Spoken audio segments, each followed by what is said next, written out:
ദൈവത്തിൻ്റെ സാന്നിധ്യം അധികമായി നമ്മുടെ മധ്യത്തിലുണ്ടല്ലോ. കർത്താവിൻ്റെ കൃപ അധികമായി നമ്മുടെ മധ്യത്തിലുണ്ടല്ലോ. നമ്മളത് ഒട്ടും തന്നെ പാഴാക്കാതെ, ഒട്ടും തന്നെ നഷ്ടപ്പെടുത്താതെ നമ്മൾ നേരെ കർത്താവിൻ്റെ വചനം വായിക്കാൻ പോവുകയാണ്. ആദ്യമായിട്ട് ആരെങ്കിലും ഇന്ന് ഞങ്ങളുടെ കൂട്ടായ്മയിൽ കൂടിയിട്ടുണ്ടെങ്കിൽ എല്ലാവർക്കും സ്വാഗതം. എല്ലാ ദിവസവും ഞങ്ങളോടുകൂടെ ജോയിൻ ചെയ്യുന്ന, ഈ മീറ്റിങ്ങിന് വേണ്ടി കാത്തിരിക്കുന്ന, ജോയിൻ ചെയ്യുന്ന, പ്രാർത്ഥനയോടെ ജോയിൻ ചെയ്യുന്ന, ഈ മീറ്റിങ്ങിന് വേണ്ടി പ്രാർത്ഥിക്കുന്ന, സന്ദേശങ്ങൾ ഒത്തിരി പേർക്ക് ഷെയർ ചെയ്ത് കൊടുക്കുന്ന, അനേകരെ വിളിച്ച് സമയമായി മീറ്റിങ്ങിന് ജോയിൻ ചെയ്യുന്നില്ല എന്നൊക്കെ ഓർമ്മിപ്പിക്കുന്ന ഒരുപാട് അനുഗ്രഹിക്കപ്പെട്ട ദൈവമക്കളെ കർത്താവ് നമുക്ക് തന്നിട്ടുണ്ട്. എല്ലാവർക്കും ക്രിസ്തു യേശുവിൽ എൻ്റെ വന്ദനത്തെ ഞാൻ അറിയിക്കുന്നു. വേഗം നമുക്ക് യോഹന്നാൻ എഴുതിയ 1-ാമത്തെ ലേഖനം 1-ാമത്തെ അധ്യായം അതിൻ്റെ 3-ാമത്തെ തിരുവചനത്തിലേക്ക് നമുക്ക് പ്രവേശിക്കാം. വിശുദ്ധ യോഹന്നാൻ എഴുതിയ 1-ാമത്തെ ലേഖനം 1-ാമത്തെ അധ്യായം അതിൻ്റെ 3-ാമത്തെ അനുഗ്രഹിക്കപ്പെട്ട തിരുവചനം. ഞങ്ങളുടെ കൂട്ടായ്മയോ പിതാവിനോടും അവൻ്റെ പുത്രനായ യേശുക്രിസ്തുവിനോടും ആകുന്നു. ഞങ്ങളുടെ കൂട്ടായ്മയോ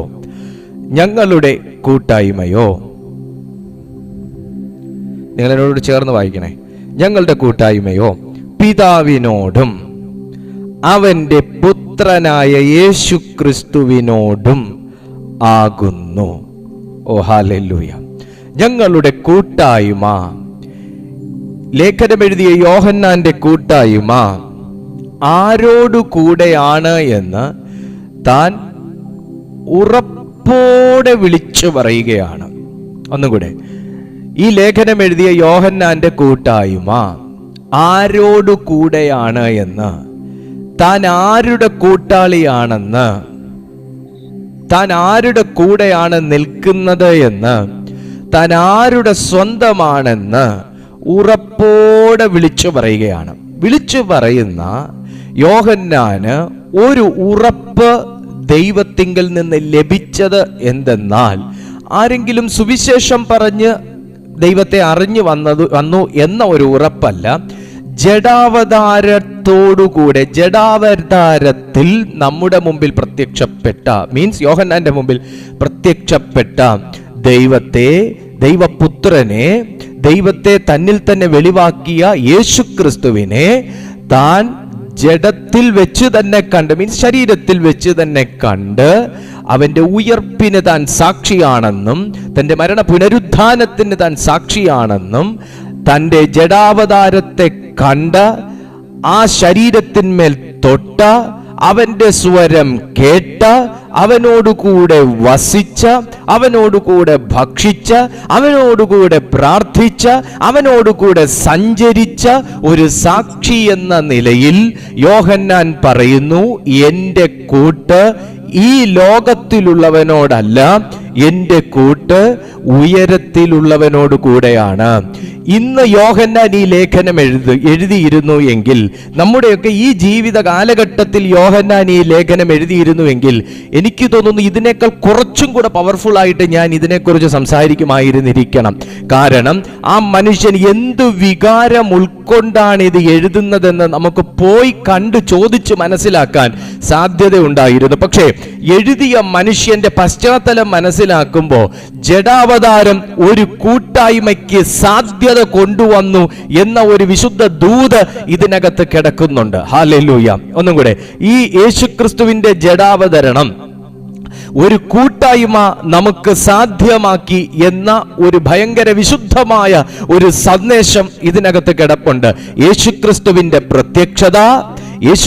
പ്രത്യക്ഷത കേവലം എന്നെ സൗഖ്യമാക്കുക മാത്രമല്ല, കേവലം എന്നെ പാപത്തിൽ നിന്ന് രക്ഷിക്കുക മാത്രമല്ല, കേവലം എന്നെ മറ്റെന്തോ ആക്കുക മാത്രമല്ല, യേശുക്രിസ്തുവിന്റെ പ്രത്യക്ഷത എനിക്ക് സ്വർഗീയ പൗരത്വവും സ്വർഗീയ കൂട്ടായ്മയും കൂടെ സാധ്യമാക്കി. ഇന്ന് നിങ്ങളുടെ പ്രാർത്ഥന കേട്ടാൽ ഒരുപക്ഷെ സാത്താൻ ഭയപ്പെട്ടില്ല എന്ന് വരും. നിങ്ങളുടെ പാട്ട് കേട്ടാൽ സാത്താൻ ഒരുപക്ഷെ ഭയപ്പെട്ടില്ല എന്ന് വരും.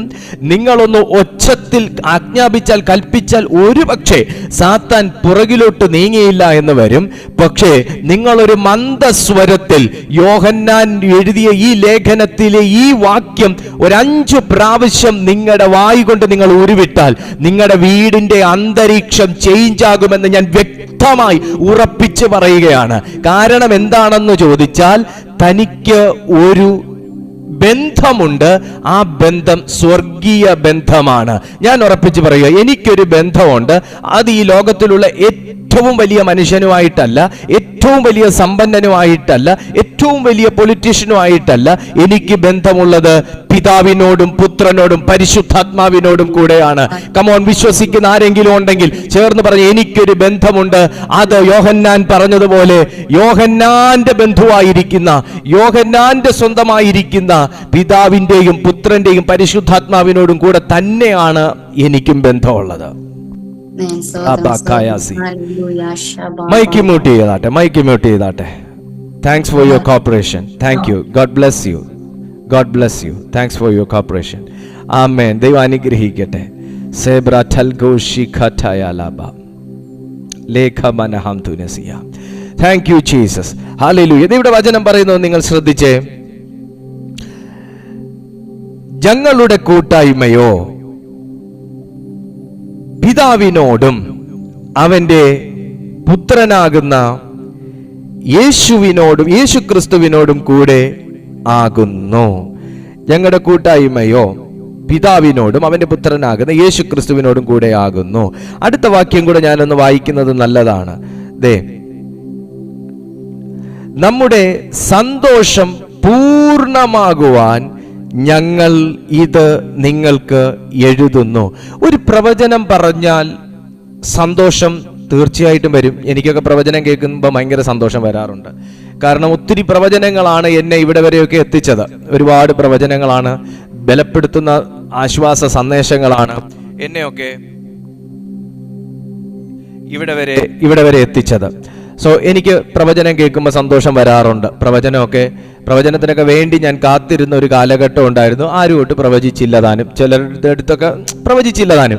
പക്ഷെ എന്നോട് പ്രവചിച്ച ഏറ്റവും നല്ല പുസ്തകം എന്താണെന്ന് ചോദിച്ചാൽ അത് വിശുദ്ധ ബൈബിളാണ്. ഞാൻ എപ്പോഴും നിങ്ങളോട് പറഞ്ഞിട്ടുണ്ട്, ദൈവത്തിന്റെ വചനമാണ് എനിക്ക് ഏറ്റവും നല്ല അക്യുറേറ്റ് ആയിട്ടുള്ള പ്രൊഫസീസ് തന്നിട്ടുള്ളത്. ദൈവത്തോട് അടുക്കാൻ സ്വർഗീയ ബന്ധം കാത്തു സൂക്ഷിക്കാൻ ഏറ്റവും നല്ല ഉപാധി എന്ന് പറയുന്നത് ദൈവത്തിന്റെ വചനത്തോട് നാം നീതി പുലർത്തുകയും ആ ദൈവത്തിന്റെ വചനത്തിൽ ജീവിക്കുകയും ചെയ്യുക എന്നുള്ളതാണ്. കാരണം യോഹന്നാൻ ഈ ലേഖനം എഴുതുമ്പോൾ തുടക്കത്തിൽ പറയുന്ന ഒരു വാക്യം ഭയങ്കര പ്രസക്തമായൊരു വാക്യമാണ്. ആദി മുതലുള്ളതും ഞങ്ങൾ കേട്ടതും സ്വന്തം കണ്ണുകൊണ്ട് കണ്ടതും ഞങ്ങൾ നോക്കിയതും ഞങ്ങളുടെ കൈ തൊട്ടതുമായ ജീവന്റെ വചനം സംബന്ധിച്ച്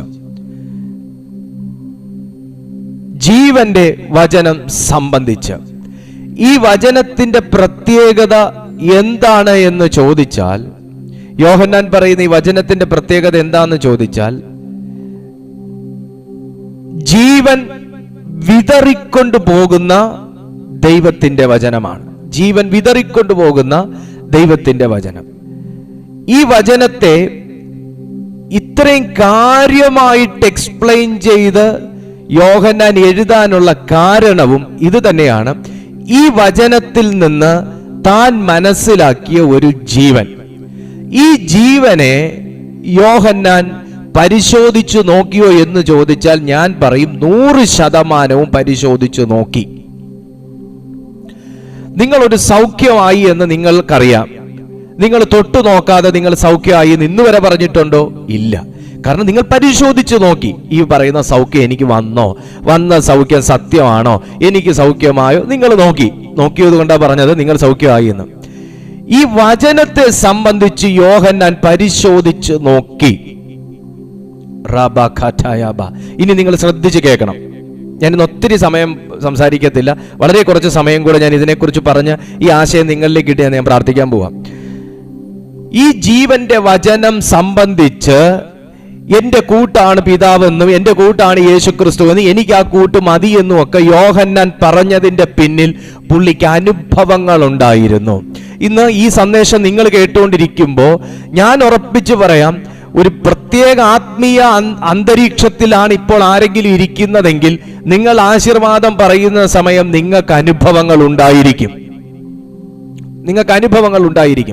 അനുഭവം എന്താണെന്ന് ചോദിച്ചാൽ, ഈ ജീവന്റെ വചനം സംബന്ധിച്ച് ജീവൻ പ്രത്യക്ഷമായി എന്ന് അവിടെ എഴുതി വച്ചിരിക്കുന്നു.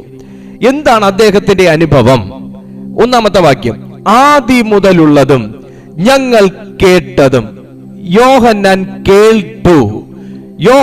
കേട്ടു. ആദി മുതലുള്ളതും ഞങ്ങൾ കേട്ടതും. അപ്പൊ കേൾക്കത്തക്ക വണ്ണമാണ് ദൈവത്തിന്റെ വചനം സംസാരിച്ചത്.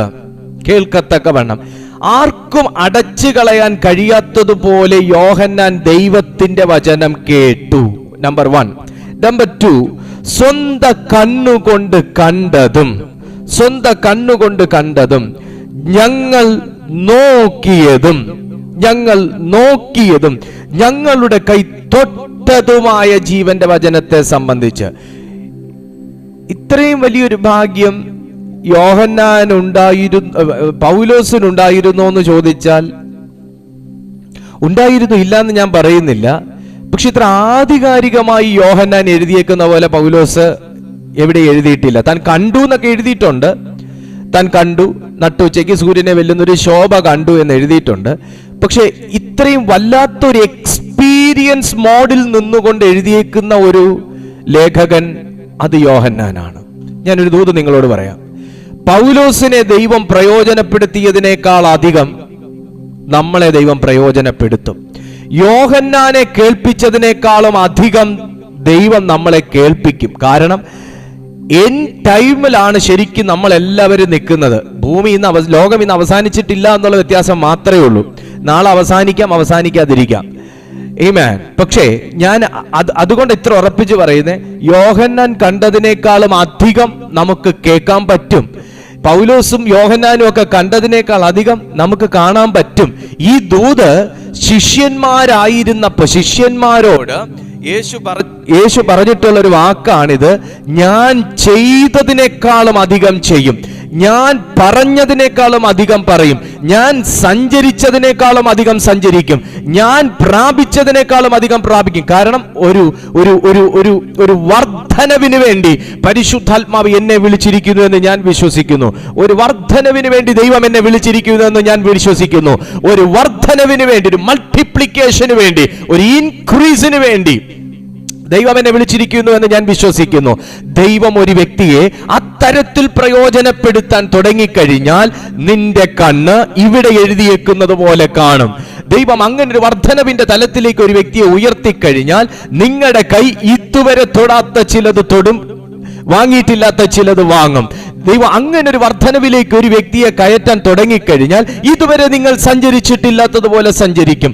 അങ്ങനെ ഒരു വർധനവിലേക്ക് ദൈവം ഒരു വ്യക്തിയെ എടുത്തു കഴിഞ്ഞാൽ ഇതുവരെ ചെയ്തിട്ടില്ലാത്തതുപോലെ നമുക്ക് ചെയ്യാനായിട്ട് സാധിക്കും. കാരണം ശിഷ്യന്മാരോട് യേശു പറഞ്ഞു, അങ്ങനത്തെ ഒരു അന്തരീക്ഷത്തിൽ നിങ്ങൾക്ക് വസിക്കാൻ താല്പര്യമുണ്ടെങ്കിൽ, നിങ്ങൾ എന്നിൽ വിശ്വസിക്കുന്നുവെങ്കിൽ, എന്റെ വചനം പ്രമാണിക്കുന്നുവെങ്കിൽ, എന്റെ നാമത്തിൽ ഞാൻ ചെയ്തതിനേക്കാളും അധികം ചെയ്യും. ഞാൻ ചെയ്തതിനേക്കാളും അധികം ചെയ്യും. ഞാൻ വിശ്വസിക്കുന്നു. ഞാൻ യേശു കർത്താവിന്റെ നാമമഹത്വത്തിനായി കർത്താവിന്റെ തലവരെയും വളരും, കർത്താവിന്റെ തലയോളവും വളരും. നിങ്ങൾക്ക് എത്ര പേർക്ക് ആഗ്രഹമുണ്ട് അങ്ങനെ വളരാൻ? നിങ്ങളൊന്ന് ശ്രദ്ധിച്ചേ. ആദ്യം മുതലുള്ളതും. പക്ഷെ ആദ്യം മുതലുള്ളത് എത്ര പേർ കണ്ടു? ആദ്യം മുതലുള്ളത് യോഹന്നാൻ കണ്ടു. ആദ്യം മുതലുള്ളത് എന്നാൽ യോഹന്നാന്റെ പിൻതലമുറക്കാരാകട്ടെ, യോഹന്നാന് ശേഷമുള്ളവരാകട്ടെ, എത്ര പേർ കണ്ടു? അപ്പൊ ഇതൊരു പ്രത്യേക ഒരു റിലമാണ്. ആദ്യം മുതലുള്ളതിനെ കാണത്തക്ക വണ്ണം സാധിക്കുക എന്ന് പറയുന്ന ഒരു പ്രത്യേക റിലമാണ്. അതൊരു പ്രത്യേക ഒരു സ്ഫിയർ ആണെന്ന് വേണമെങ്കിൽ പറയാം. ഒരു മണ്ഡലം, ഒരു ആത്മമണ്ഡലം. ആദ്യം മുതലുള്ളതും ഞങ്ങൾ കേട്ടതും ഇത് യേശുക്രിസ്തുവിനെ തനിക്ക് ശരീര സംബന്ധമായി പരിചയമുള്ളതിനെ കുറിച്ച് തന്നെയാണ് പറയുന്നത്. എന്റെ വീണ്ടും അവിടെയും ഒരു ചോദ്യം കിടപ്പുണ്ട്. യേശുക്രിസ്തുവിനെ ശരീര സംബന്ധമായി യോഹന്നാൻ അറിയുകയും അംഗീകരിക്കുകയും സ്വീകരിക്കുകയും വസിക്കുകയും അനുസരിക്കുകയും ഒക്കെ ചെയ്തപ്പോഴും അന്നത്തെ കാലഘട്ടത്തിൽ ജീവിച്ച എത്ര പേർക്ക് അങ്ങനെ യോഹന്നാനെ പോലെ ആകാൻ പറ്റി? എത്ര പേർക്ക് ആകാൻ പറ്റി? പറ്റിയില്ല. അപ്പൊ ഇതൊരു അസാധാരണമായ ഒരു വിളിയാണ്. അതിനേക്കാൾ വലിയൊരു വാക്കുണ്ട്. ഇതൊരു അസാധാരണമായ റെവലേഷൻ ആണ്. ഈ യേശുവിനെ അറിയുക എന്നും അറിഞ്ഞ യേശുവിനെ അംഗീകരിക്കുക എന്നും അംഗീകരിച്ച യേശുവിനോടുകൂടെ ജീവിക്കുക എന്നും ജീവിക്കുന്ന യേശുവിനോടൊപ്പം സഞ്ചരിക്കുക എന്ന് പറയുന്നതും അസാധാരണമാകുന്ന ഒരു റെവലേഷനും കൂടാതെ ഒരു അനോയിന്റിങ്ങും കൂടെയാണ്. യേശുക്രിസ്തുവിനോട് കൂടെ ഇരുന്ന യൂദ, ഇസ്കരിയോത്ത യൂദ, അദ്ദേഹം യേശുക്രിസ്തുവിനോട് കൂടെ ശരീര സംബന്ധമായി ഉണ്ടായിരുന്നു. നിങ്ങൾ ശ്രദ്ധിക്കണേ, ഇതോട് പറഞ്ഞ് ഞാൻ നിർത്താൻ പോവാ. യേശുക്രിസ്തുവിനോട് കൂടെ ശരീര സംബന്ധമായി ഉണ്ടായിരുന്നോ ഇല്ലയോ? ഉണ്ടായിരുന്നു. ഇനി എന്റെ ചോദ്യം ഇതാണ്, ഇസ്കരിയോത്ത യൂദയിൽ ജീവൻ ഉണ്ടായിരുന്നോ ഇല്ലയോ? ജീവനില്ല. ഇസ്കരിയോത്ത യൂദയിൽ ജീവനില്ല. യേശു അപ്പക്കണ്ടം മുക്കി എന്നതും യൂദായുടെ വായിൽ വെച്ചു കൊടുത്തു എന്നതും എല്ലാം സത്യം തന്നെ. പുള്ളി വാങ്ങി ഭക്ഷിച്ചതും ഒക്കെ സത്യം തന്നെ. അത് ജീവൻ ഉള്ളതുകൊണ്ടല്ലേ പാസ്റ്റർ എന്ന് ചോദിക്കാം. എന്റെ ജീവൻ അവിടെ അല്ല സംസാരിക്കുന്നത്. എന്റെ ജീവൻ അദ്ദേഹത്തിന്റെ ഉള്ളത്തിലുള്ള ജീവനെ കുറിച്ചാണ് സംസാരിക്കുന്നത്. യേശുവിന്റെ കൂടെ 12 ശിഷ്യന്മാർ, 12-ൽ ഒരുവനാകുന്ന ഇസ്കരിയോത്ത യൂദ ശരീര സംബന്ധമായി യേശുവിന്റെ കൂടെ ഉണ്ട്. ഇന്ന് നമ്മിലും പലരും ശരീര സംബന്ധമായി യേശുവിന്റെ കൂടെ ഉണ്ട്. വാക്കിലുണ്ട്. സ്തോത്രം, 10 സ്തോത്രം 10,000 സ്തോത്രം ഒരുമിച്ച് പറയാൻ പറ്റും. പാട്ടിലുണ്ട്, കയ്യടിയിലുണ്ട്, ആരാധനയിലുണ്ട്, എല്ലാറ്റിലും ഉണ്ട്. പക്ഷേ ജീവൻ സംബന്ധിച്ച് യോഹന്നാൻ സാക്ഷ്യപ്പെടുത്തിയതുപോലെ സാക്ഷ്യപ്പെടുത്തത്തക്ക തരത്തിലുള്ള ഒരാത്മീയ ജീവനിലുണ്ടോ എന്ന് ചോദിച്ചാൽ ഞാൻ ഇനി മുമ്പോട്ട് പറയുന്ന കാര്യങ്ങൾ വെച്ചിട്ട് നിങ്ങളൊന്ന് തട്ടിക്കഴിച്ചു നോക്കണം. ഒന്ന് അന്യഭാഷയിൽ പ്രാർത്ഥിച്ച ദൈവമക്കളെ,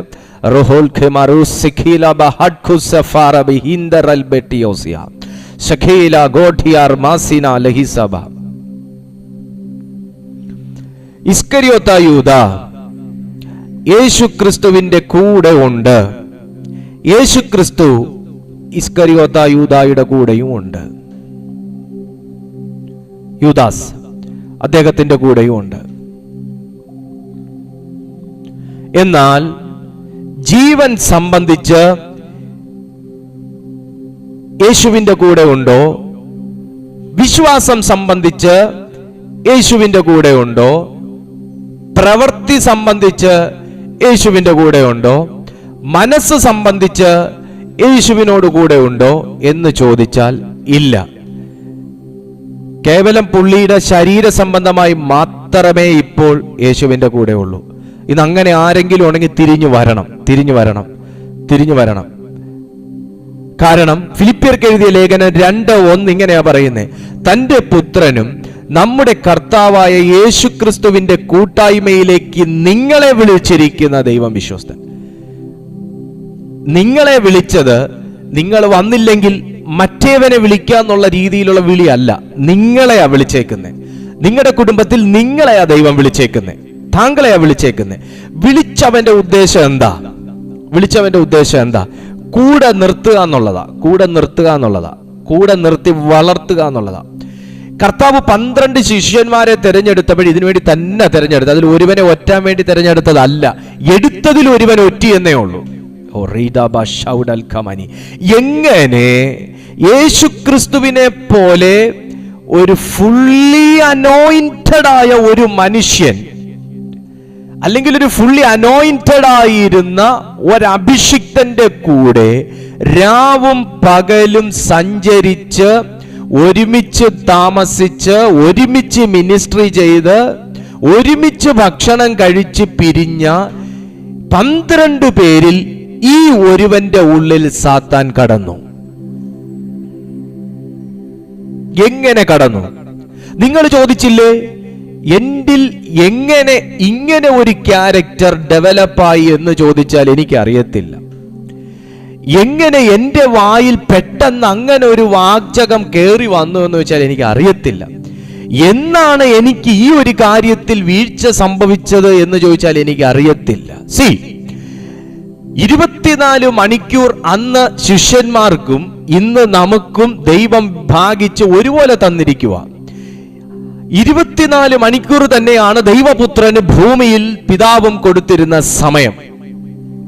24 മണിക്കൂറിനകത്ത് ഒരു സെക്കൻഡ് പോലും യേശുക്രിസ്തുവിന്റെ ലൈഫിൽ സാത്താനെ കടക്കാൻ യേശുക്രിസ്തു അനുവദിച്ചില്ല. പിതാവ് അനുവദിച്ചില്ല എന്നല്ല, യേശുക്രിസ്തു അനുവദിച്ചില്ല. യേശുക്രിസ്തു ഡിഫെൻഡ് നമ്മുടെ ആ മരുഭൂമിയുടെ സംഭവമൊക്കെ നമ്മൾ നോക്കുകയാണെങ്കിൽ, യേശുക്രിസ്തു ഡിഫെൻഡ് ചെയ്യേണ്ടതിനെ ഡിഫെൻഡ് ചെയ്ത് തോൽപ്പിക്കേണ്ടതിനെ തോൽപ്പിച്ച് കഴിഞ്ഞിട്ട് ദൂതൻ ഇറങ്ങി വന്നുള്ളൂ, യേശുവിനെ ബലപ്പെടുത്തിയുള്ളൂ. നമ്മളിവിടെ സകല കാര്യവും ദൈവത്തിന്റെ തലമേൽ കുന്നിച്ചിട്ട് നമ്മളിവിടെ മര്യാദയ്ക്ക് കണ്ണും പൂട്ടിയിരിക്കുക. നമ്മൾ സകല കാര്യവും കർത്താവിന്റെ തലയിൽ കൊട്ടിയിട്ടിട്ട് നമ്മളിവിടെ ഇങ്ങനെ കയ്യും കെട്ടിയിരിക്കുക. ദൈവം പ്രവർത്തിക്കുക. No, God will never do anything for you. കാരണം സ്പിരിച്വൽ ലൈഫിൽ എനിക്കുള്ള റെസ്പോൺസിബിലിറ്റിക്കകത്ത് ഞാൻ ഉറങ്ങുന്ന കാലം വരെയും കർത്താവ് മൗനമായിട്ടിരിക്കും. നമ്മുടെ ജീവനിലേക്ക് കയറാൻ പോവാ.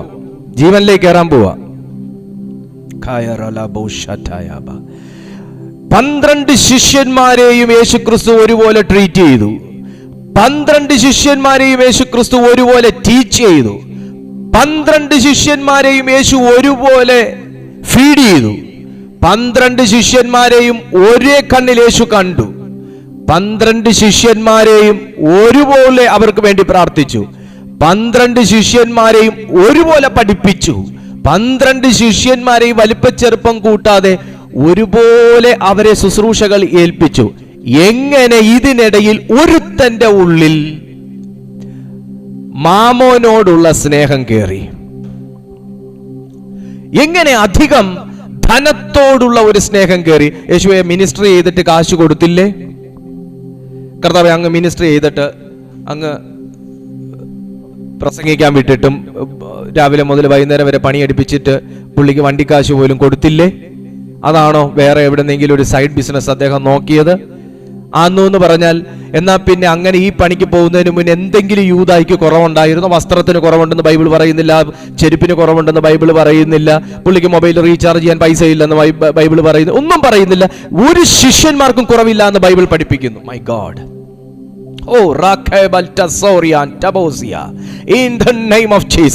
ആത്മാവിലൊരു ദൂത് പറയാ, എന്നെ കേൾക്കുന്ന ദൈവദാസന്മാരാരെങ്കിലും ഇന്നുണ്ടെങ്കിൽ, ദൈവദാസിമാരുണ്ടെങ്കിൽ, ഞാൻ എൻ്റെ ആത്മാവിൽ ഞാൻ ഒരു സന്ദേശം നിങ്ങളിലേക്ക് ഇടുക.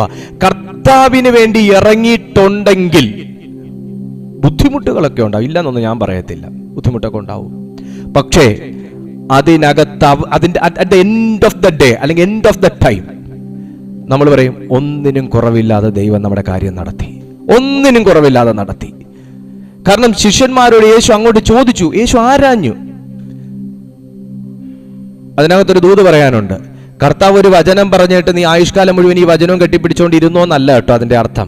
ഒരു വചനം പറഞ്ഞിട്ടുണ്ടെങ്കിൽ കർത്താവ് ഇങ്ങോട്ടൊരു ചോദ്യം ചോദിക്കും, ഈ വചനം ജീവിതത്തിൽ ക്രിയ ചെയ്തോ? ചോദിക്കുന്ന ദൈവ ചോദിക്കും.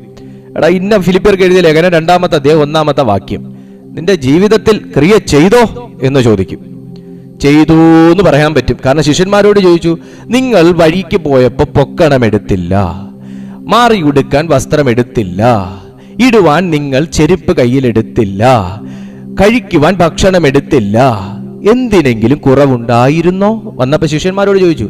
അവർ പറയാം, ഒന്നിനും കുറവില്ല എന്ന് മാത്രമല്ല, ഇപ്പൊ അധികവും കൊണ്ടാ ഇങ്ങോട്ട് വന്നേന്ന്. ഞാൻ സൂപ്പർ നാച്ചുറൽസിൽ വിശ്വസിക്കുന്നു. ഞാൻ ദൈവത്തിന്റെ പ്രകൃത്യാതീതമായ പ്രവൃത്തിയിലും ശക്തിയിലും ഞാൻ വിശ്വസിക്കുന്നു. Holy ghost in the name of Jesus. മക്കളെയൊക്കെ ആ നിലയിൽ വളർത്തുന്നത് നല്ലതാണ്. നമ്മളും ആ നിലയിൽ വളരുന്നത് നല്ലതാണ്. ഒന്നിനും കുറവില്ലാതെ നടത്തുന്ന ദൈവം. അപ്പൊ നമ്മൾ ദൈവത്തിന്റെ തലയെ കൊണ്ട് കൊട്ടിയേച്ച് നമ്മൾ മൗനമായിട്ടിരിക്കുകയാണ്. പക്ഷേ ഈ 12 പേരെയും ഒരുപോലെ വളർത്തവേ. അതിലൊരു മനുഷ്യൻ അവിടെ എഴുതി വെച്ചേക്കുന്നത്, ആദ്യം മുതലുള്ളതും ഞങ്ങൾ കണ്ടതും ഞങ്ങൾ കേട്ടതും സ്വന്തം കണ്ണുകൊണ്ട് കണ്ടതും ഞങ്ങൾ നോക്കിയതും ഞങ്ങളുടെ കൈ തൊട്ടതുമായ ജീവന്റെ വചനം സംഭവിച്ച്. അതിലൊരു വ്യക്തി എഴുതി വെച്ചേക്കോ ഇത്രയും വലിപ്പത്തിന്. പക്ഷേ ഈ കൂടെ ഉണ്ടായിരുന്ന യൂദായിൽ എങ്ങനെ ഡീമൺ കയറി? അപ്പൊ ദേണ്ടടാ, ഇവിടെ അത്താഴ സമയത്ത് അവിടെ ബ്രെഡ് ഉണ്ട്, അവിടെ വൈനുണ്ട്, എല്ലാം ഉണ്ട്. അതിൻ്റെ അകത്തുനിന്ന് കഴിക്കുന്ന സമയത്തും അയാളുടെ വയറും അയാളും ഒക്കെ അവിടെ ഉണ്ടെങ്കിലും പുള്ളിയുടെ മനസ്സ് അവിടെ ഇല്ല. പുള്ളിക്ക് എസ്കേപ്പ് ആയാൽ മതി, ആ പുള്ളിക്ക് എത്രയും പെട്ടെന്ന് മുങ്ങിയാൽ മതി. കാര്യം എന്നാ? യേശുക്രിസ്തു ഇന്നടുത്തുണ്ടെന്ന് ഒറ്റിക്കഴിഞ്ഞാൽ അടുത്തത് കയ്യിൽ വരുന്നത് വെള്ളിക്കാശ്, 30 വെള്ളിക്കാശ്. പിശാച് നിന്നെ വലിച്ചെടുത്തോണ്ട് പോകുന്നത് വെറും 30 വെള്ളിക്കാശിനാ. വർഷം ഇത്രയും യേശുവിന്റെ കൂടെ നിന്നിട്ട് ആ നിന്ന കാലയളവിന്റെ കൂലി വെറും 30 വെള്ളിക്കാശ.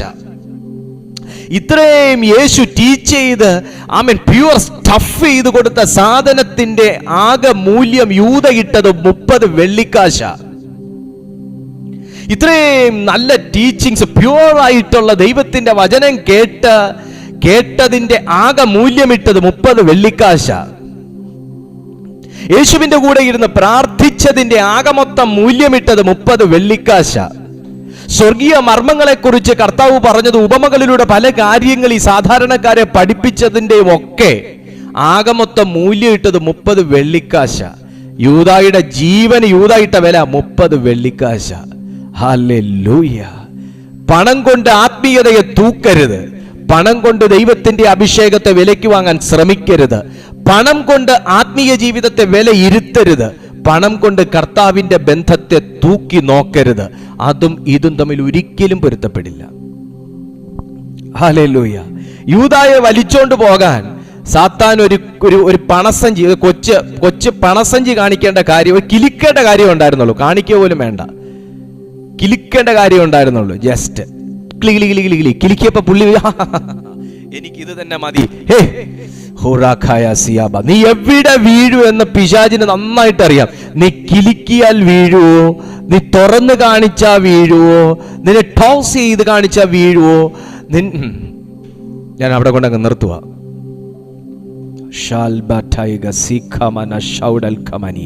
അസാധാരണമായി ദൈവത്തിന് വേണ്ടി കത്തിക്കൊണ്ടിരുന്ന പലരും കരിന്തിരി പോലെ അണഞ്ഞു പോയത് എന്തോ കാണിച്ചാ വീഴു എന്ന് സാത്താന് നന്നായിട്ട് അറിയാന്നുള്ളതുകൊണ്ടാ. ആർട്ടിഫിഷ്യൽ ഇന്റലിജൻസ് സംവിധാനം ഇന്നാണ് നമുക്ക് കിട്ടിയത്. പക്ഷേ ഇതിനും മുൻപേ അത് സാത്താന്റെ കൈവശം കിട്ടി എന്ന് ഞാൻ മനസ്സിലാക്കുന്നു. രക്തത്താലും വചനത്താലും ജയമെടുക്കുന്നു. ഇതിനു മുൻപേ അത് സാത്താന്റെ കൈ കിട്ടിയെന്നാണ് ഞാൻ മനസ്സിലാക്കുന്നത്. ഹോളി സ്പിരിറ്റ് പറഞ്ഞ എന്നെ സാത്താന് വീഴ്ത്താൻ പറ്റത്തില്ലെന്ന്, എന്നെ സാത്താന് വീഴ്ത്താൻ പറ്റത്തില്ലെന്നൊന്ന് വായോർന്ന് പറഞ്ഞേ. നിന്നെ സാത്താന് വീഴ്ത്താൻ പറ്റരുതെങ്കിൽ എന്തായിരിക്കണം കർത്താവിന്റെ ആഗ്രഹം? ദൈവത്തിന്റെ വചനം പറയുന്നത് എന്താണെന്നും കൂടെ നമുക്കൊന്ന് നോക്കാം. നമ്മളെ സാത്താന് വീഴ്ത്താൻ കഴിയരുത് എങ്കിൽ ബൈബിൾ പറയുന്നു, താങ്ക് യു ഹോളി സ്പിരിറ്റ്. ആമേൻ ആമേൻ ആമേൻ ആമേൻ ആമേൻ. ഞങ്ങളുടെ കൂട്ടായ്മയോ പിതാവിനോടും അവന്റെ പുത്രനായ യേശു ക്രിസ്തുവിനോടും കൂടെ ആകുന്നു. ഞങ്ങളുടെ കൂട്ടായ്മയോ പിതാവിനോടും അവന്റെ പുത്രനായ യേശു ക്രിസ്തുവിനോടും കൂടെ ആകുന്നു. ആമേൻ, സ്തോത്രം. യേശുക്രിസ്തുവിനോട് കൂടെ കൂട്ടായ്മയുള്ള വ്യക്തിയുടെ ജീവിതത്തിൽ ജീവൻ എപ്പോഴും വ്യാപാരം ചെയ്തുകൊണ്ടിരിക്കും. സ്വർഗീയ ജീവൻ വ്യാപാരം ചെയ്തുകൊണ്ടിരിക്കും. അതിനെക്കുറിച്ച് യോഹന്നാന്റെ സുവിശേഷം 17-ാമത്തെ അധ്യായം 21-ാമത്തെ വാക്യത്തിൽ പറയുന്നത്, ഏക സത്യ ദൈവമായ നിന്നെയും നീ അയച്ചിരിക്കുന്ന യേശുക്രിസ്തുവിനെയും അറിയുന്നത് തന്നെ നിത്യജീവനാകുന്നു. അറിയുക അതൊരു വിസ്ഡമാണ്. അറിയുക എന്ന് പറയുന്ന വിസ്ഡമാണ്. യേശുക്രിസ്തു എത്രയോ സ്ഥലങ്ങളിൽ യേശു പ്രസംഗിച്ചു. ദൈവരാജ്യത്തെക്കുറിച്ചുള്ള വചനം തന്നെയാണ് കർത്താവ് വന്ന നാൾ മുതൽ പോകുന്ന നാൾ വരെയും പ്രസംഗിച്ചുകൊണ്ടിരുന്നത്. ഒരു വ്യത്യാസവും ഇല്ലായിരുന്നു. കർത്താവ് തന്നെയും പിന്നെ അതേ കാര്യങ്ങൾ തന്നെ സംസാരിച്ചുകൊണ്ടിരുന്നു. ദൈവരാജ്യത്തെക്കുറിച്ച് തന്നെ പല മർമ്മങ്ങൾ സംസാരിച്ചുകൊണ്ടിരുന്നു. എത്ര പേർ ഗ്രഹിച്ചു? എന്നാൽ കേട്ടുകൊണ്ടിരുന്ന ചിലരിൽ കർത്താവ് ഓപ്പൺ ചെയ്തു കൊടുത്തു വിസ്ഡം. സ്വർഗീയ ജ്ഞാനം ഒരു വ്യക്തിയിൽ തുറന്നു കിട്ടിയെങ്കിൽ മാത്രമേ നിത്യജീവന്റെ പ്രവർത്തികൾ അവന്റെ ലൈഫിൽ വെളിപ്പെട്ട് വരത്തുള്ളൂ. നമ്മൾ വേർഡ് കേൾക്കുന്നത് പ്രവർത്തിക്കുന്നില്ല എന്ന് പറയരുത്. കാരണം കേൾക്കുന്ന വേർഡിന് പ്രവർത്തിക്കാൻ ഒരു വകുപ്പ് നമ്മൾ ഉണ്ടാക്കി കൊടുക്കണം. കേൾക്കുന്ന വേർഡിന് പ്രവർത്തിക്കാൻ ഒരു വകുപ്പ് നമ്മൾ ഉണ്ടാക്കി കൊടുക്കണം.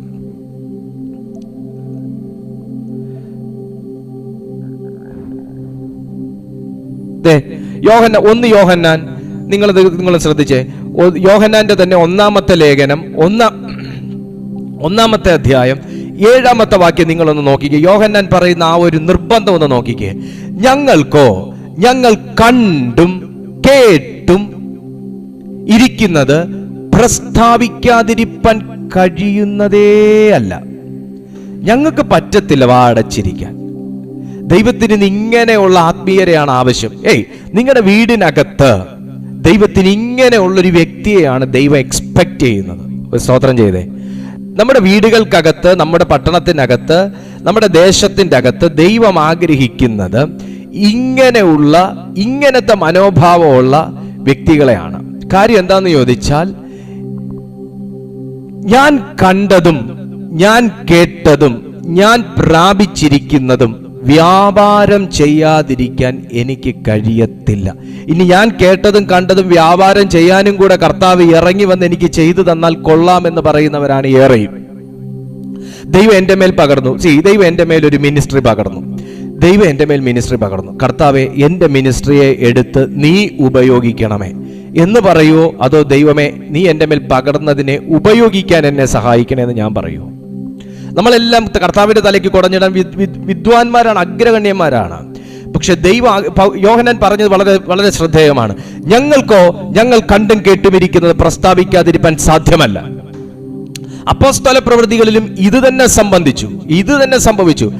അവരുടെ വായി പൊത്താൻ ശ്രമിക്കുന്നതിനും അപ്പുറമായി അവർ ദൈവത്തിന്റെ മഹത്വത്തെ വെളിപ്പെടുത്താൻ സംസാരിച്ചുകൊണ്ടേയിരുന്നു.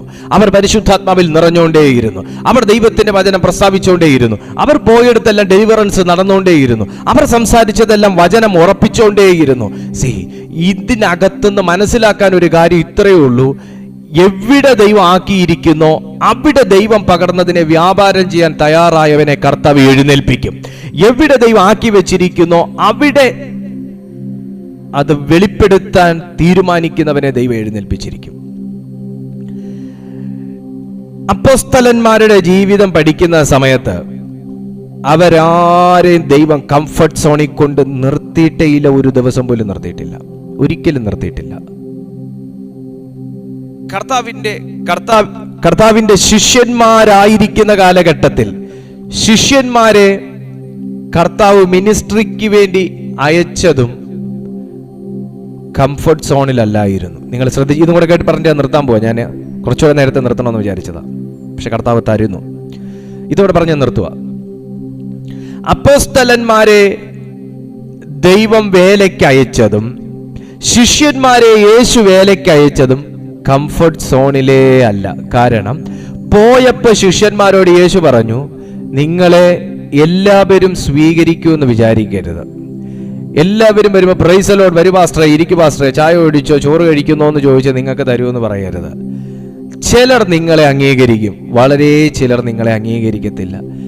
പക്ഷെ ഏത് വീട്ടിൽ ചെന്ന് കയറിയാലും നിങ്ങൾക്ക് സമാധാനമെന്ന് പറവിൻ. ഇനിയിപ്പോൾ അവർ സ്വീകരിച്ചില്ലെങ്കിൽ ആ കാലിലെ പൊടിയും കൂടെ അവിടെ തട്ടിയിട്ടേച്ചു പോ, ആ സമാധാനം നിന്റെ കൂടെ വരും. നിന്നെ അംഗീകരിക്കുന്ന ഒരുവൻ, ഒരു സമാധാന പുരുഷൻ ആ വീട്ടിലുണ്ടെങ്കിൽ ആ സമാധാനം അവിടെ വസിക്കും. കംഫർട്ട് സോണിലല്ല ദൈവം മിനിസ്ട്രി ഷാർപ്പൺ ചെയ്തെടുക്കുന്നത്. കംഫർട്ട് സോണിലല്ല ദൈവം നിന്റെ അഭിഷേകത്തെ ജ്വലിപ്പിച്ചെടുക്കാൻ സഹായിക്കുന്നത്. നമ്മൾ പ്രാർത്ഥിക്കുക, കർത്താവേ നീ എന്നെ യൂസ് ചെയ്യണം. നോ, ദൈവം യൂസ് ചെയ്യുന്നത് ഇതുപോലുള്ള ചൂടേറിയ അനുഭവങ്ങളിലൂടെ ആയിരിക്കും. അപ്പോസ്തലന്മാരെ കുറിച്ച് ഞാൻ പറയണ്ടല്ലോ, അവരെ ഏതിനകത്തിട്ടാണ് ദൈവം മൂപ്പിച്ച് പഴിപ്പിച്ച് മൂർപ്പിച്ച് പുറത്തെടുത്തതെന്ന് ഞാൻ പറയണ്ടല്ലോ. നമുക്ക് എല്ലാവർക്കും അറിയാവുന്ന കാര്യമാണ്. ഒന്നും അറിയത്തില്ലെങ്കിൽ അപ്പോസ്തല പ്രവൃത്തികൾ മാത്രം ഒന്ന് വായിച്ചാൽ മതി, കാര്യം പിടികിട്ടും. അപ്പോസ്തലന്മാരെ ദൈവം പിടിച്ചതും എഴുന്നേൽപ്പിച്ചതും ഒക്കെ വ്യത്യസ്തമായ നിലയിലാണ്. അവരെ ദൈവം യൂസ് ചെയ്തതും അത്രയും ഹയർ ലെവലിലായിരുന്നു കർത്താവ് യൂസ് ചെയ്തത്. അവരനുഭവിച്ചതും അത്രയും കഠിനമാകുന്ന പരിശോധനകളായിരുന്നു. അതിനകത്ത് പിടിച്ചു നിന്നതുകൊണ്ട് ദൈവം അവരെ ഉപയോഗിച്ചതും അത്രയും വലിയ അളവിലായിരുന്നു. അവരുടെ പ്രതിഫലവും അതുപോലെ തന്നെ വലുതായിരിക്കും. പ്രിയപ്പെട്ട ദൈവത്തിന്റെ പൈതലേ, ശിഷ്യന്മാരെ യേശുക്രിസ്തു അയച്ചപ്പോഴും ഭൂതങ്ങളെ പുറത്ത് ഡീമൺസുമായിട്ടുള്ള ഫൈറ്റ് ആയിരുന്നു. യേശു കൂടെ പോലും പോയിട്ടില്ല. ഓർക്കണം നിങ്ങൾ, യേശു ഫിസിക്കലി അവരുടെ കൂടെ പോലും ഇല്ല, പക്ഷെ യേശു അവരുടെ കൂടെ ഉണ്ടായിരുന്നു എന്ന് മടങ്ങി വന്നപ്പോൾ നമുക്ക് മനസ്സിലായി. വചനത്തിൽ യേശു പറഞ്ഞു, ഞാൻ കണ്ടു സാത്താൻ മിന്നൽ പോലെ വെട്ടേറ്റ് താഴെ വീഴുന്ന ഞാൻ കണ്ടു. കാരണം ശിഷ്യന്മാരിലൂടെ നടന്ന വലിയ കാര്യമാണ് യേശുവിന്റെ നാമത്തിൽ. അപ്പൊ യേശു അവരെ അയച്ചതുപോലും ഡീമൺസുമായിട്ട് ഫൈറ്റ് ചെയ്യാൻ വേണ്ടിയിട്ടായിരുന്നു. നിങ്ങളൊന്ന് ശ്രദ്ധിച്ചേ, ഇന്ന് നിങ്ങളെയും ദൈവം അഭിഷേകം ചെയ്യുമ്പോൾ നമ്മുടെ വിചാരം എന്താ? അഭിഷേകം പ്രാപിച്ചു, ഇനി എനിക്ക് സമാധാനമുള്ള ജീവിതമാണ്. സമാധാനമുള്ള ജീവിതം എങ്ങനെയെന്ന് ചോദിച്ചാൽ, ദിവസവും ആത്മീയ യുദ്ധത്തിൽ ഏർപ്പെടുന്ന ഒരു വ്യക്തിക്കാണ് സമാധാനമുള്ള ജീവിതം. നിങ്ങളുടെ പ്രാർത്ഥനാ മുറികളിൽ നിങ്ങൾ ദൈവത്തോട് പ്രാർത്ഥിക്കുകയും സാത്താനുമായി നിങ്ങൾ പൊരുതുകയും ചെയ്യുമ്പോഴാണ് നിങ്ങൾക്ക് സമാധാനമുള്ള ജീവിതം. ശിഷ്യന്മാരെ യേശു അനോയിന്റ് ചെയ്ത് അയച്ചപ്പോൾ അവർ ഡീമൺസുമായിട്ടുള്ള യുദ്ധമായിരുന്നു. പക്ഷേ യേശുവിന്റെ നാമം പറഞ്ഞപ്പോൾ ഭൂതം കീഴടങ്ങി എന്ന് ബൈബിൾ പറയുന്നു. അപ്പോസ്തലന്മാരുടെ കാലഘട്ടത്തിലേക്ക് വന്നപ്പോൾ ആ കാലഘട്ടത്തിൽ മനുഷ്യനാണ് ഭൂതങ്ങളായി എഴുന്നേൽക്കുന്നത്. മനുഷ്യനെയാണ് സാത്താൻ യൂസ് ചെയ്യുന്നത്. അവരുടെ മേൽ നിന്നാണ് അപ്പോസ്തലന്മാർ ഭൂതങ്ങളെ പുറത്താക്കുന്നത് നമ്മൾ കാണുന്നത്. ലക്ഷണവിദ്യ പറയുന്ന സ്ത്രീ ഭൂതത്തെ പുറത്താക്കുകയാണ് ചെയ്തത്. അവിടെയും മനുഷ്യരിലൂടെ സാത്താൻ അവരുടെ മിനിസ്ട്രിക്ക് നേരെ നിൽക്കുന്നു. പ്രിയപ്പെട്ട സുഹൃത്തെ, നിങ്ങളൊരു നല്ല പ്രാർത്ഥനാ പോരാളിയായിരിക്കാം, നല്ലൊരു ബിലീവർ ആയിരിക്കാം, നല്ലൊരു മിനിസ്റ്റർ ആയിരിക്കാം. പക്ഷേ നിങ്ങളുടെ മുമ്പിൽ ഒരു മനുഷ്യനെ കൊണ്ട് നിർത്തുന്നതും നിങ്ങളെ വിലക്കുന്നതും നിങ്ങളെ വല്ലാത്ത രീതിയിൽ ഒതുക്കുന്നതും എല്ലാം വാക്കുന്ന രൂപത്തിലും പ്രവൃത്തിയുടെ രൂപത്തിലും വ്യക്തികളുടെ രൂപത്തിലും മറ്റു രൂപത്തിലും മായാജാലത്തിലും എല്ലാം നിങ്ങളെ ഒതുക്കുന്നതിന്റെ പിന്നിലെ കാരണക്കാരനുമായിട്ടാണ് നിങ്ങൾക്ക് യുദ്ധമുള്ളത്. അങ്ങനത്തെ യുദ്ധത്തിൽ നിങ്ങൾക്ക് ഏർപ്പെടുന്ന യുദ്ധത്തിൽ നിങ്ങൾ വിജയിക്കണമെങ്കിലും വിശുദ്ധ ബൈബിൾ പറയുന്നു, നിന്റെ കൂട്ടായ്മ ദൈവത്തോടു കൂടെ ആയിരിക്കണം. നിങ്ങളുടെ കൂട്ടായ്മ ദൈവത്തോടു കൂടെ ആയിരിക്കണം. ഇന്ന് വിശ്വസിക്കുന്ന ആരെങ്കിലും ഉണ്ടോ? വിശ്വസിക്കുന്നവരുണ്ടെങ്കിൽ എന്നോട് കൂടെ ഒന്ന് ചേർന്ന് പറഞ്ഞേ, ഞങ്ങളുടെ കൂട്ടായ്മയോ പിതാവിനോടും അവന്റെ പുത്രനായ യേശുക്രിസ്തുവിനോടും കൂടെയാകുന്നു. ഞങ്ങളുടെ കൂട്ടായ്മ യേശുക്രിസ്തുവിനോട് കൂടെയും പിതാവിനോട് കൂടെയുമാകുന്നു. പിതാവിനോട് കൂടെയും യേശുക്രിസ്തുവിനോട് കൂടെയും കൂട്ടായ്മയുള്ള ഒരു വ്യക്തിയെ പരിശുദ്ധാത്മാവ് സകലവിധ ജയത്തിന്റെ അനുഭവത്തിലും നടത്തും. അത് യുദ്ധം ചെയ്തുള്ള ജയത്തെക്കുറിച്ചാണ് ബൈബിൾ പഠിക്കുമ്പോൾ പറയുന്നത്. യുദ്ധം ചെയ്തുള്ള ജയത്തെക്കുറിച്ചാണ് ബൈബിൾ പഠിക്കുമ്പോൾ നമുക്ക് മനസ്സിലാകുന്നത്. ഫിലിപ്പിയർ 3:10 കൂടെ വായിക്കുന്നു ഞാൻ. അവൻ വെളിച്ചത്തിൽ ഇരിക്കുന്നത് പോലെ നാം വെളിച്ചത്തിൽ നടക്കുന്നുവെങ്കിൽ നമുക്ക് തമ്മിൽ കൂട്ടായ്മയുണ്ട്. അവന്റെ പുത്രനായ യേശുവിന്റെ രക്തം സകല പാപവും പോക്കി നമ്മെ ശുദ്ധീകരിക്കുന്നു. സകല പാപവും പോക്കി നമ്മെ ശുദ്ധീകരിക്കുന്നു. എന്റെ വീട് ശുദ്ധീകരിക്കപ്പെടാൻ എന്റെ യേശുവിന്റെ രക്തം മതി. എന്റെ വീടിനകത്തുള്ള സകല പാപാവസ്ഥയെയും പോക്കി ശുദ്ധീകരിക്കുവാൻ യേശുവിന്റെ രക്തം മതി. എന്നിലെ പാപത്തെ തന്നെ പോക്കി ശുദ്ധീകരിക്കുവാൻ യേശുവിന്റെ രക്തം മതി. ഈ രക്തം വന്നത് എന്തിനാണെന്നറിയാമോ? കൂട്ടായ്മ ഉണ്ടാക്കാനാണ്. ഈ രക്തം ചിന്തിയത് എന്തിനാണെന്നറിയാമോ? കൂട്ടായ്മ ഉണ്ടാക്കാനാണ്. ഈ രക്തം ഭൂമിയിലേക്ക് അയച്ചത് എന്തിനാണെന്നറിയാമോ? ഒരു കൂട്ടായ്മ ബിൽഡപ്പ് ചെയ്തെടുക്കാൻ വേണ്ടിയിട്ട്, ഒരു റിലേഷൻ ബിൽഡപ്പ് ചെയ്തെടുക്കാൻ വേണ്ടിയിട്ടാണ്. ഈ രക്തം ഭൂമിയിൽ വന്നത് എന്തിനാണെന്നറിയാമോ? ഞാൻ ആരോഗ്യമുള്ള ശരീരം ഉണ്ടാകുവാനാണ്. ഈ രക്തം ഭൂമിയിലേക്ക് വന്നത് എന്തിനാണെന്നറിയാമോ? എനിക്കൊരുവൻ ഉണ്ട് എന്ന് പറഞ്ഞു തരാൻ വേണ്ടിയിട്ടാണ്. ഈ രക്തം ഭൂമിയിലേക്ക് അയച്ചത് എന്തിനാണെന്നറിയാമോ? ആരും എനിക്ക് വേണ്ടി സംസാരിക്കാനില്ലെന്നോ പ്രാർത്ഥിക്കാനില്ലെന്നോ അറിയാമെന്നുള്ളത് കൊണ്ട്, ഹാബേലിനേക്കാൾ ഗുണകരമായി സംസാരിക്കുമെന്നുള്ളത് കൊണ്ടാണ് ഈ രക്തം ഭൂമിയിൽ വന്നത്. എന്തിനാണെന്നറിയാമോ? ഇന്ന് ഈ ദൂത് നിങ്ങളോട് അറിയിക്കാനും കൂടെ വേണ്ടിയിട്ടാണ്. വിശ്വസിക്കുന്ന ദൈവമക്കൾ ഉണ്ടെങ്കിൽ ഇന്ന് കരങ്ങൾ ഉയർത്തി ദൈവത്തോടൊന്ന് പറഞ്ഞേ, ആമേൻ കർത്താവേ, ആ കൂട്ടായ്മ എനിക്ക് ആവശ്യമാണ്. 2 കൊരിന്ത്യർ 13:14 പറയുന്നു, അവനിൽ ഇരിക്കേണ്ടതിനും അവന്റെ മരണത്തോട് അനുരൂപപ്പെട്ടിട്ട് അവനെയും അവന്റെ പുനരുത്ഥാനത്തിന്റെ ശക്തിയും തിരിച്ചറിയേണ്ടതിന്. അവനെയും അവന്റെ പുനരുത്ഥാനത്തിന്റെ ശക്തിയെയും തിരിച്ചറിയേണ്ടതിന് കർത്താവ് ഈ രക്തത്തെ നമ്മുടെ മുമ്പിലേക്ക് അയച്ചു. ഈ രക്തത്തെ നമുക്ക് വേണ്ടി അയച്ചു. ഇന്ന് നമ്മൾ ആ രക്തത്തിലാണ് വിശ്വസിക്കുന്നത്, ആ രക്തത്തിലാണ് ആശ്രയിക്കുന്നത്, ആ രക്തത്തിലാണ് കഴുകപ്പെടുന്നത്.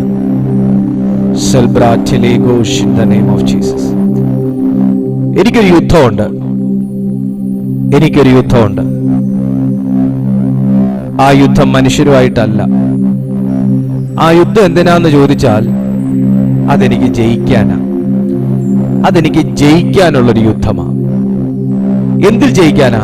എന്റെ ജീവിതം ഒരു ജയമായി മാറാൻ വേണ്ടിയിട്ടുള്ള ഒരു യുദ്ധം. ഞാൻ വീണ്ടും പറയുന്നു, കർത്താവ് ഡിസൈപ്പിൾസിനെ അനോയിന്റ് ചെയ്ത് അയച്ചത് ഡീമൻസിനെ എതിർത്ത് തോൽപ്പിക്കാനാണ്. നിങ്ങൾ എവിടെയെങ്കിലും അവർ കംഫർട്ട് സോണിൽ ഇരിക്കുന്ന കണ്ടോ? ഇല്ല. അപ്പോസ്തോലിക്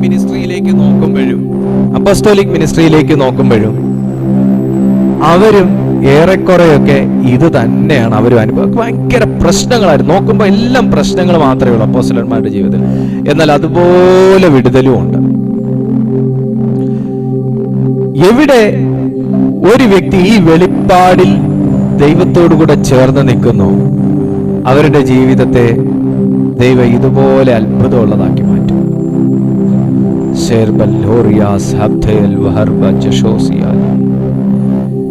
ഞാൻ ഇന്ന് ഈ കാണുന്ന ജനത്തിനായിട്ട് പ്രാർത്ഥിക്കുക. അപ്പ ഇവരുടെ ലൈഫ് അതുപോലെ ഒരു അത്ഭുതമുള്ളതായി തീരട്ടെ. ഇവരുടെ ലൈഫ് അതുപോലെ അത്ഭുതമുള്ളതായി തീരട്ടെ.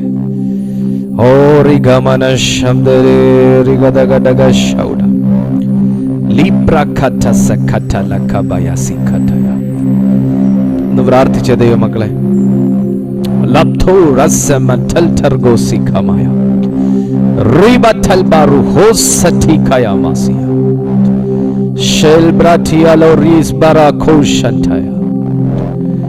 പിതാവേ, ഞാൻ ഈ ജനത്തിനായി പ്രാർത്ഥിക്കുക. അപ്പാ, ജീവന്റെ അനുഭവം ഇന്ന് ഞങ്ങളിൽ വരട്ടെ.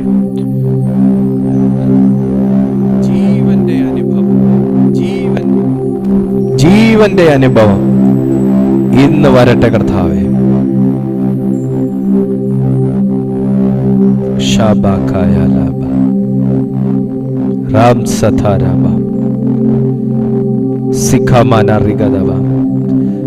എബ്രായർ 2:12 ഞങ്ങൾ ഇങ്ങനെ വായിക്കുന്നു, ദൈവം വെളിച്ചമാകുന്നു, അവനിൽ ഇരുട്ട് ഒട്ടുമില്ല എന്നുള്ളത് ഞങ്ങൾ അവനോട് കേട്ട് നിങ്ങളോട് അറിയിക്കുന്ന ദൂതാകുന്നു എന്ന് ഞങ്ങൾ വായിക്കുന്നത് പോലെ ഇരുട്ടിന്റെ എല്ലാ അധികാരങ്ങളും, ഇരുട്ടിന്റെ എല്ലാ അവകാശം ഇപ്പോൾ ഞങ്ങൾ ഈ വചനത്താൽ റദ്ദ് ചെയ്യുകയാണ്. ഈ ഇരുട്ട് ബാധിച്ചിരിക്കുന്ന ഏത് കുടുംബം ഇന്ന് ഈ കൂട്ടായ്മയോട് ചേർന്ന് പ്രാർത്ഥിക്കുന്നു, അവരുടെ ജീവിതത്തിൽ ഈ എബ്രായർ 2:12 തീ പോലെ വെളിപ്പെട്ട് ഒരു വിടുതൽ അവരുടെ ലൈഫിൽ ഉണ്ടാകട്ടെ.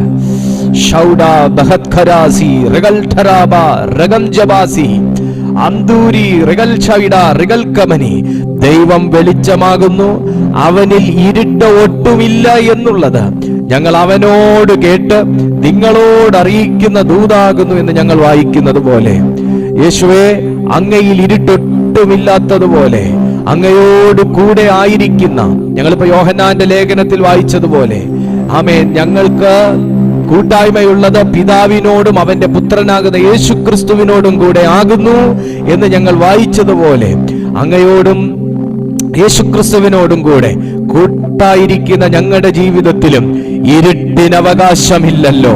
ഞങ്ങൾ ആ വചനം ചൊല്ലി പ്രാർത്ഥിക്കുമ്പോൾ ദൈവിക വിടുതൽ ഓരോ കുടുംബത്തിലും ഇപ്പോൾ വെളിപ്പെട്ടു തുടങ്ങട്ടെ.